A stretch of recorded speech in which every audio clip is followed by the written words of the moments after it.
Salve saudara-saudariku yang terkasih dalam Tuhan, aku bernama Stella Wijaya. Dalam renungan singkatku kali ini berjudul Panggilan Menjadi Prajurit.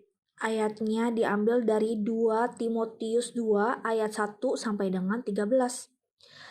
Bunyinya, sebab itu hai anakku, jadilah kuat oleh kasih karunia dalam Kristus Yesus. Apa yang telah engkau dengar daripadaku di depan banyak saksi, percayakanlah itu kepada orang-orang yang dapat dipercayai, yang juga cakap mengajar orang lain. Ikutlah menderita sebagai seorang prajurit yang baik dari Kristus Yesus, seorang prajurit yang sedang berjuang, tidak memusingkan dirinya dengan soal-soal penghidupannya, supaya dengan demikian ia berkenan kepada komandannya. Selamat mendengarkan. Sebenarnya aku menggunakan metode tafsir secara narasi, tetapi yang secara teori yang aku pelajari di kuliah, kalau misalnya metode narasi itu tidak untuk surat-surat Paulus juga ya, tetapi untuk yang berbentuk cerita, misalnya di perjanjian lama ataupun perjanjian baru pun Injil gitu, yang berbentuk cerita. Tapi ini secara perenungan pribadi aku ya, gitu. Kalau untuk lebih tepatnya lagi sih, bisa lihat di buku tafsir. Dari ayat yang pertama, sebab itu hai anakku jadilah kuat oleh kasih karunia dalam Kristus Yesus. Aku menyoroti dari kunci katanya.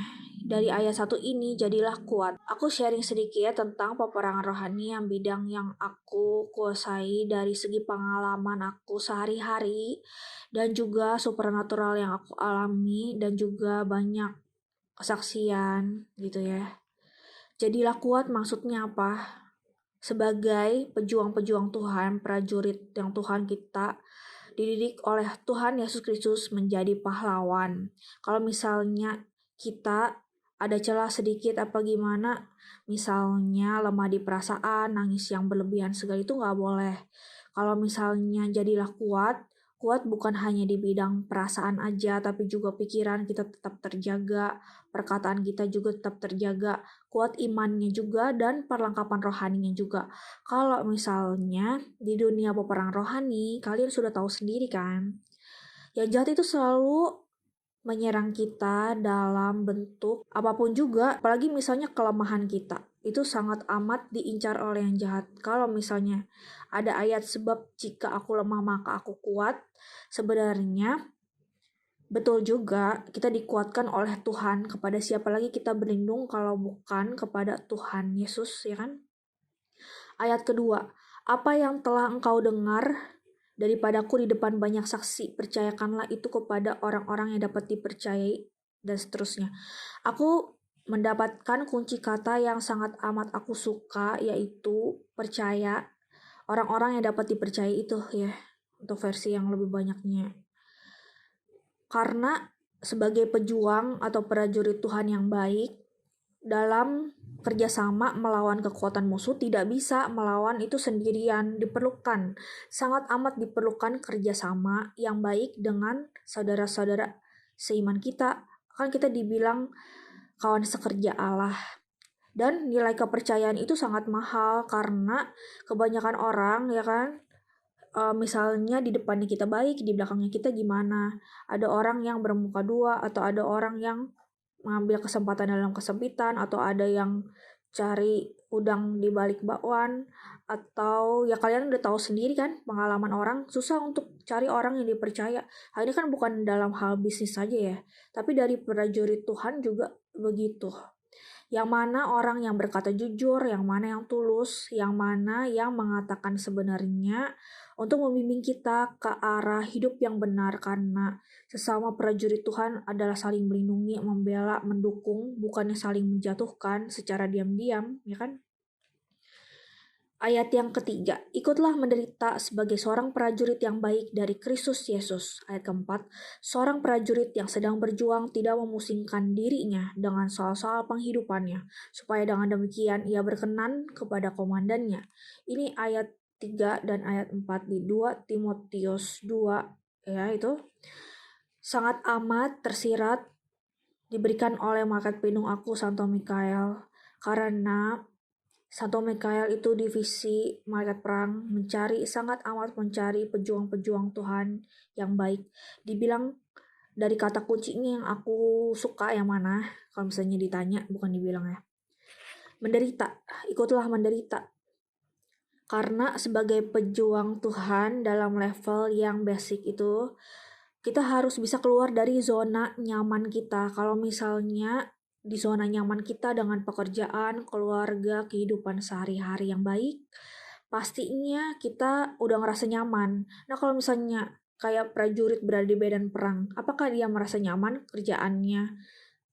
Memukul mundur musuh, menyerang musuh dengan senjata-senjata, ya kan? Kita tahu di ayat Efesus 6 perlengkapan rohani, ya kan? Perjuangan kita kan sebenarnya bukan melawan darah dan daging, tapi melawan pemerintah-pemerintah, penguasa-penguasa, penghulu-penghulu dunia yang gelap ini, yang di atas, yang di bawah, ataupun sesuatu makhluk lain tidak akan ada yang mengalahkan kita selama kita di pihak Tuhan Yesus Kristus kan? Aku senantiasa memandang pada Tuhan Yesus di sebelah kananku, aku tidak akan goyah. Dan juga kata ayat 4 ini yang aku sangat suka, berjuang. Berjuang itu perlu niat dan kehendak yang kuat, dan juga prinsip tidak menyerah untuk memperjuangkan kebaikan. Nilai-nilai yang baik harus selalu ditegakkan, bukan hanya demi kita, tapi demi generasi selanjutnya. Semoga belum terjadi akhir zaman. Ayat kelima, seorang olahragawan hanya dapat memperoleh mahkota sebagai juara apabila ia bertanding menurut peraturan-peraturan olahraga. Nah, ini yang aku garis bawahi, kata kuncinya adalah mahkota. Kalau misalnya kita menjadi prajurit, kita menjadi pahlawan bagi orang lain, kan dimulai dari diri kita. Yang aku alami dari segala pengalaman peperangan rohani aku, kita tidak mengincar prestasi dalam bidang agama. Misalnya mahkota itu kan sesuatu yang berharga atau penghargaan. Kita tidak mengincar jabatan, penghargaan apa gimana. Tapi kita berjuang demi kepentingan Tuhan. Siapalah diri kita secara manusia yang perlu diagungkan dan dimuliakan dan juga ditinggikan hanyalah Tuhan, ya kan? Kalau misalnya Tuhan memberi penghargaan bagi kita, ya syukur kepada Allah. Kalau misalnya kita tidak mendapat apapun juga dari perjuangan kita, Tuhan kan maha adil. Kita tidak bisa menuntut ke hak-hak kita. Kita hanya bisa melakukan kewajiban kita dengan sebaik mungkin. Ayat ke-6 lanjut. Seorang petani yang bekerja keras haruslah yang pertama menikmati hasil usahanya. Di sini aku nggak terlalu mengerti, tapi yang jelas aku mengetahui di ayat Timotius ini ada 3 perumpamaan ya. Prajurit itu yang pertama, yang kedua olahragawan, yang ketiga adalah seorang petani. Untuk lebih jelasnya kita bisa renungkan firman yang begitu indah ini, begitu baik sekali untuk perkembangan rohani kita sebagai pejuang Tuhan. Oke? Ayat 7. Perhatikanlah apa yang kukatakan, Tuhan akan memberi kepadamu pengertian dalam segala sesuatu. Nah ini, kalau misalnya aku tadi juga ayat ke-6 belum terlalu tahu maknanya apa, tapi aku dan kita juga percaya seperti di ayat 7, Tuhan yang akan memberi pengertian dalam segala sesuatu. Karena banyak hal di dalam hal rohani itu berupa misteri, kita tidak bisa mencari tahu tentang apa yang menjadi jawaban ini, tetapi seperti Tuhan Yesus sendiri yang adalah jawaban, baiklah kita menjadi jawaban terhadap segala sesuatu. Bukan kita mempersembahkan masalah-masalah terus kepada Tuhan, tetapi kita yang menjadi jawaban dari masalah itu. Ayat ke-8, ingatlah ini, Yesus Kristus yang telah bangkit dari antara orang mati, yang telah dilahirkan sebagai keturunan Daud, itulah yang kuberitakan dalam Injilku. Ya, jadi begitu, prajurit yang baik itu kan mewartakan kebenaran, mewartakan keselamatan. Di mana lagi ada keselamatan selain di dalam Yesus Tuhan. Ayat yang ke-10, karena itu aku sabar menanggung semuanya itu bagi orang-orang pilihan Allah, supaya mereka juga mendapat keselamatan dalam Kristus Yesus dengan kemuliaan yang kekal. Aku garis bawahi kata kunci sabar, menanggung semuanya itu. Seringkali dari penderitaan terus-menerus yang aku alami juga stage 1 dari Jesus Christ, Jesus Challenge number berapa. Selanjutnya ada lagi, selalu ada tantangan, hambatan, masalah yang berikutnya. Tiada pilihan lain selain menaikkan level iman. Itu kan pelajaran yang aku dapat dari perlengkapan rohani, perisai iman, ya kan? Sabar menanggung semuanya itu. Kadangkala tidak semua hal selalu ada jalan keluar secepat itu, tetapi dengan kecerdikan, dengan segala daya upaya kita kerjasama dan strategi, tentunya pasti ada jalan keluar yang terbaik dari segala sesuatunya. Aku sendiri sebenarnya tidak menggantungkan nasibku dan mengandalkan mujizat. Sebenarnya Tuhan Yesus juga dalam membina prajurit yang semakin levelnya baik lagi, lebih mengutamakan inisiatif dari orangnya. Prajuritnya ini tidak apa-apa ngandelin orang lain atau misalnya cari jawaban di orang, karena ada segala sesuatunya yang bisa dijalanin aja dengan sabar gitu. Gak bisa misalnya secara cepat lepas dari segala sesuatu masalah gitu. Harus bisa bersabar. Ayat ke-11 ya. Benarlah perkataan ini, jika kita mati dengan dia, kita pun akan hidup dengan dia. Nah ini kata yang kuncinya itu digaris bawahi kata mati. Sebenarnya manusia dimanapun juga, umur berapapun juga sebenarnya menuju ke arah sini juga kan. Tetapi kita tidak perlu takut terhadap kata mati ini, karena kematian sebenarnya itu ya, maut telah dikalahkan oleh Tuhan Yesus itu ya kan. Ia telah menebus dosa kita. Jadi sebenarnya kita tidak perlu takut lagi dengan hal-hal demikian, karena kita mempunyai perlindungan di dalam Tuhan Yesus yang bisa dipercaya, bisa diandalkan, dan Allah yang kuat.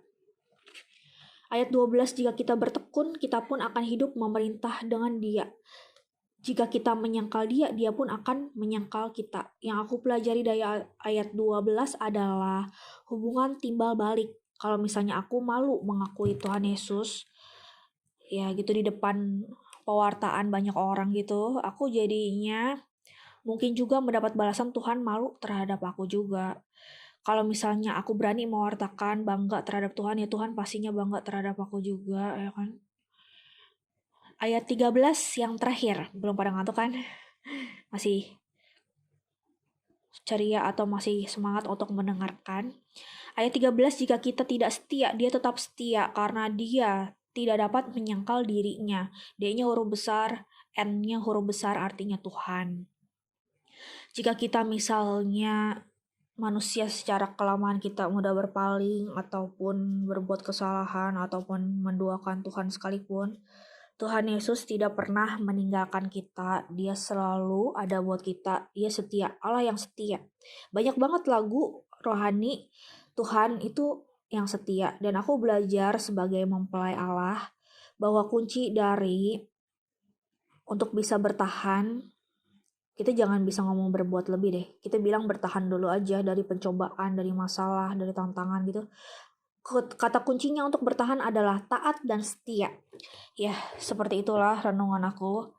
Demikianlah saudara-saudariku yang terkasih dalam Tuhan. Semoga kita tetap bisa berjuang, membela kebenaran, menegakkan keadilan di tahun keadilan sosial arah pastoral ini. Biarlah kita menjadi pejuang prajurit Tuhan yang semakin baik dan taat kepada komandannya. Amin.